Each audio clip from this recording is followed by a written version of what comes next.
সম্মানিত শিক্ষক মণ্ডলী, আসসালামু আলাইকুম ওয়া রাহমাতুল্লাহি ওয়া বারাকাতুহু। টেক ফর ইট ইউটিউব চ্যানেলের আরও একটি নতুন ভিডিওতে আপনাদের সাদর আমন্ত্রণ। আমার আজকের এই ভিডিও টিউটোরিয়ালটি ইএফটি সংক্রান্ত।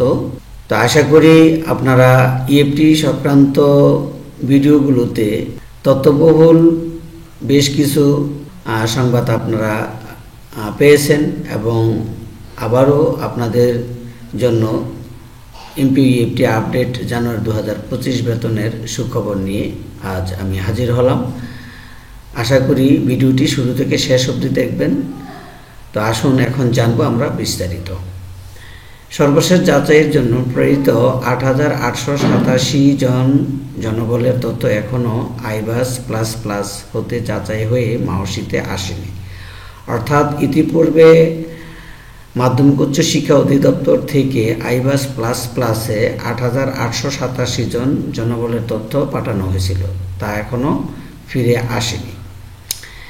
এমপিও ইএফটি মডিউলে বিভিন্ন তথ্যাদি সংশোধনের সুযোগ প্রদানের কাজটি শেষ পর্যায়ে রয়েছে। শীঘ্রই নোটিশ আসবে। আশা করি নোটিশ আসার পরে আপনাদের যেই সমস্যাগুলো রয়েছে সেই সমস্যাগুলো আপনারা এখানে ইনশাল্লাহ শনাক্ত করতে পারবেন এবং সেই অনুযায়ী পরবর্তীতে সংশোধন করে তা ডাটা এন্ট্রি আকারে ইনপুট দিতে পারবেন ইনশাল্লাহ। একই নোটিশে নতুন এমপিওভুক্ত জনবলকে এমপিও ইএফটি মডিউলের মাধ্যমে ইএফটি সংক্রান্ত তথ্যাদি পূরণ করে পাঠাতে বলা হবে।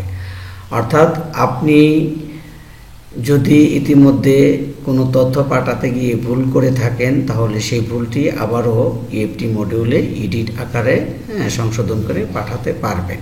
যারা এ পর্যন্ত বিভিন্ন লটে ডিসেম্বর 2024 এর বেতন ভাতাদি পেয়েছেন তারা প্রায় সকলেই খুব শীঘ্রই অর্থাৎ এ সপ্তাহে বা আগামী সপ্তাহের 1 জানুয়ারি 2025 এর বেতন ভাতাদি ইএফটিতে পেয়ে যাবার সম্ভাবনা খুবই বেশি, যা ইনশাল্লাহ আমরা অচিরেই পাব। অর্থাৎ জানুয়ারি 2025 মাসের বেতন ভাতাদি জন্য অনলাইন বিল সাবমিশন লাগবে না, তবে দ্রুতই অনলাইন বিল সাবমিশনের বিষয়টি চলে আসবে। তা আমরা ইতিমধ্যে একটি বিষয় জানতে পেরেছিলাম যে অনলাইন সাবমিশনটি দেরি হচ্ছে। আসলে কথাটি সঠিক নয়, ইনশাল্লাহ পরবর্তীতে সেটি আসবে আশা করা যাচ্ছে। এমপিও বেতন ভাতাদির বিল অনলাইনে সাবমিশন চালু হলে প্রতিষ্ঠান প্রধান প্রতি মাসে জনবলের বিল সাবমিট করবেন এবং সে অনুযায়ী অর্থাৎ যতগুলো শিক্ষক রয়েছে সকলের বিল সাবমিশন করবেন অনলাইনের মাধ্যমে।